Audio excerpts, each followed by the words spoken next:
नमस्ते दोस्तों, स्वागत है आप सभी का संस्कृत वर्धनम यूट्यूब चैनल में।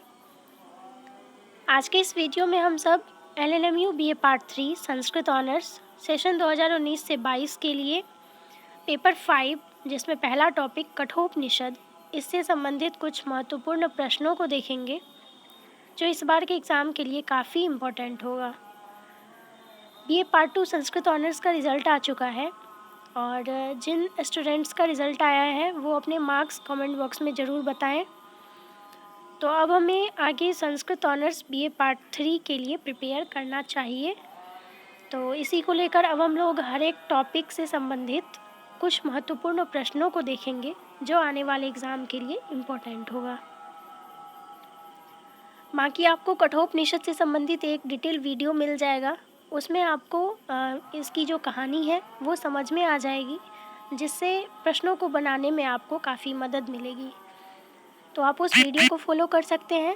साथ ही आपको प्लेलिस्ट में बीए पार्ट 3 से रिलेटेड और सारे वीडियोस मिल जाएंगे, उसको भी आप फॉलो कर सकते हैं।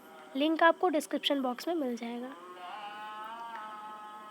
तो जैसा कि कठोपनिषद है, इससे संबंधित आपको एग्ज़ाम में 35 अंक के प्रश्न पूछे जाएंगे, जिसमें 15 अंक का एक प्रश्न पूछा जाएगा जो हिंदी में आपको लिखना है। बाकी 2 श्लोक पूछे जाएंगे। एक श्लोक को आपको संस्कृत में व्याख्या करना है और एक श्लोक को आपको हिंदी में अनुवाद करना है। तो इस तरह से 35 अंक के प्रश्न और हम लोग कुछ सेलेक्टेड प्रश्नों को देखेंगे। इससे आप लोग अच्छे से 35 अंक प्राप्त करने में सक्षम होंगे। तो चलिए हम लोग देखते हैं उन प्रश्नों को जो आने वाले एग्ज़ाम के लिए इम्पोर्टेंट है। यहाँ पे आपको जो भी प्रश्न मिलेगा, इनके आंसर्स आपको टेलीग्राम में दिए गए पीडीएफ से मिल जाएंगे।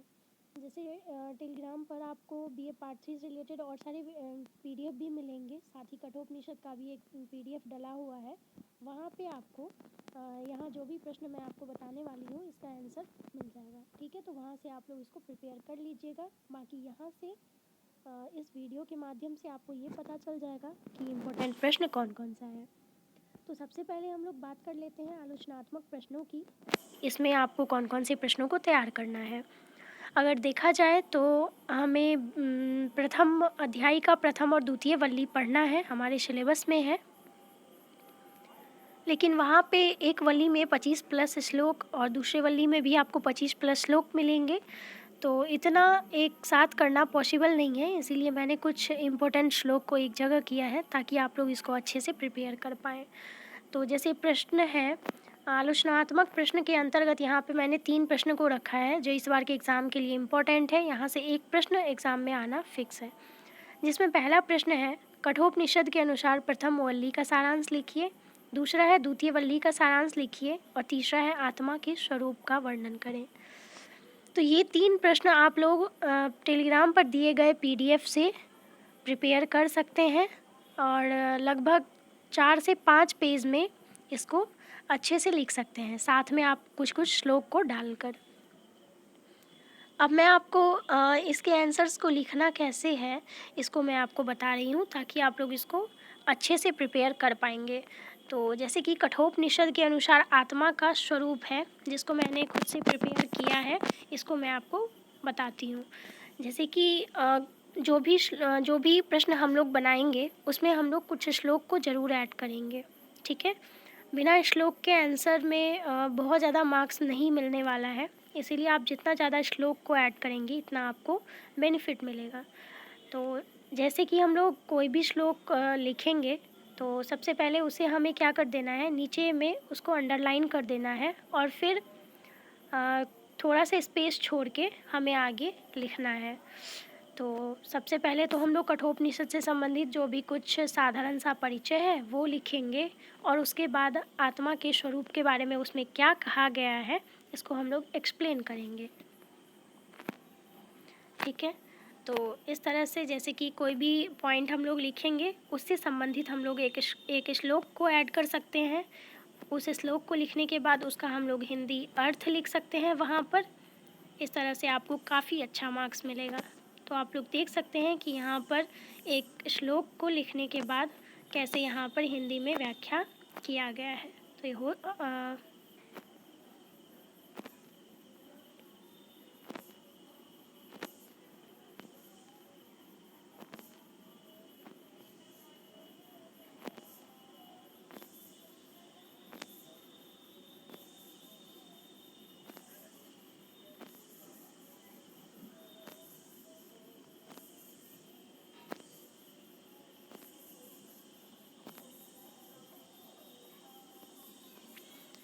ठीक है दोस्तों, तो ऐसे आप लोगों ने इस आंसर को देख लिया है कि कैसे आप सबको इसका आंसर करना है। बस संस्कृत श्लोक लिख के उसको नीचे में हमें अंडरलाइन कर देना है और फिर उसका हिंदी अर्थ लिख देना है। तो इस तरह से आपको बहुत ही अच्छा मार्क्स मिलेगा।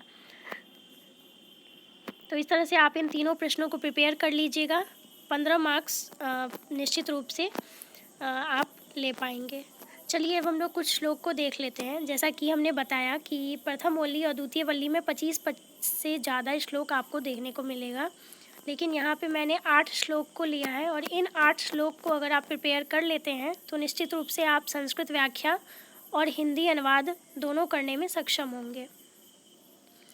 आपको संस्कृत व्याख्या के लिए 1-2 वीडियोस मिल जाएंगे BA पार्ट 3 के प्लेलिस्ट में, वहाँ से आप लोग कठोपनिषद की संस्कृत व्याख्या को प्रिपेयर कर लीजिएगा। और हिंदी अनुवाद के लिए आपको टेलीग्राम पर दिए गए PDF से मदद मिल जाएगी।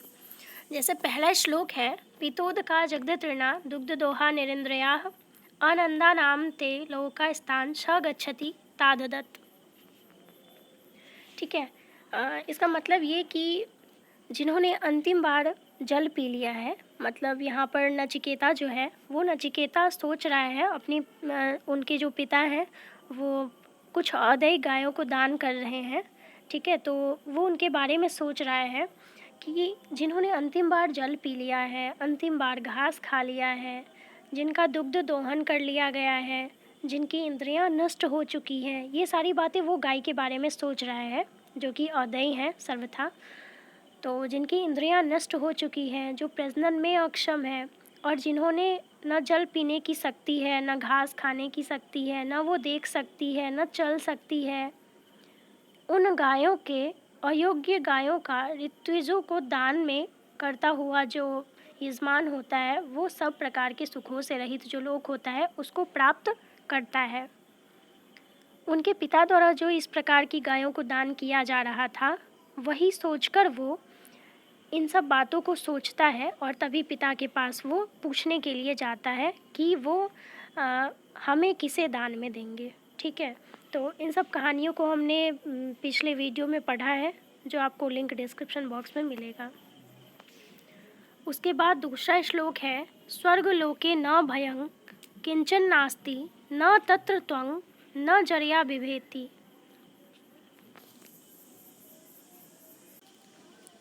उभे तीर्था अशानाया पिपासे शोकातिगो मोदते स्वर्गलोके।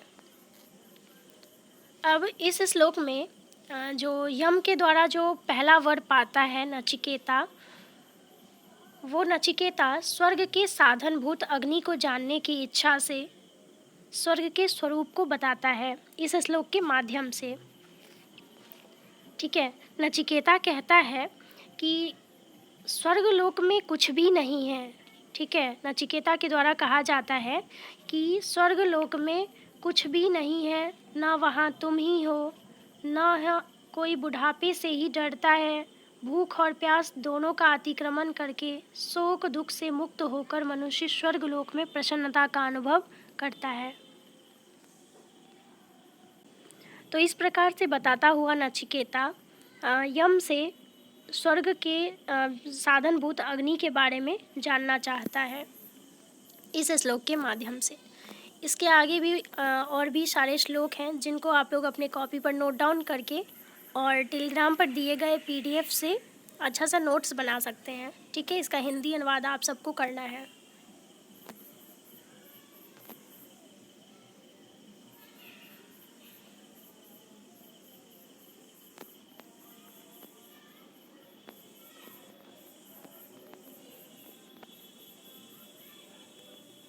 ठीक है, तो इतने सारे श्लोक हैं, इनको प्रिपेयर कर लीजिएगा अच्छे से। और संस्कृत व्याख्या के लिए आपको वीडियो मिल जाएगा जिसमें आपको अच्छे से पता चल जाएगा कि संस्कृत व्याख्या कैसे करना है। तो हम लोग नेक्स्ट टॉपिक जो हमारा ऋक्सूक्त निकर है उसमें जो भी इम्पोर्टेंट प्रश्न होंगे उसको लेकर फिर नेक्स्ट वीडियो में हम लोग मिलते हैं। तो तब तक के लिए आप इस टॉपिक को अच्छे से प्रिपेयर कीजिए और जो भी कुछ इसमें डाउट लगे, जो भी जिस प्रश्न में आपको यहाँ पे डाउट लगे वो आप कमेंट बॉक्स में लिख सकते हैं। तो मिलते हैं हम लोग नेक्स्ट वीडियो में, तब तक के लिए धन्यवाद।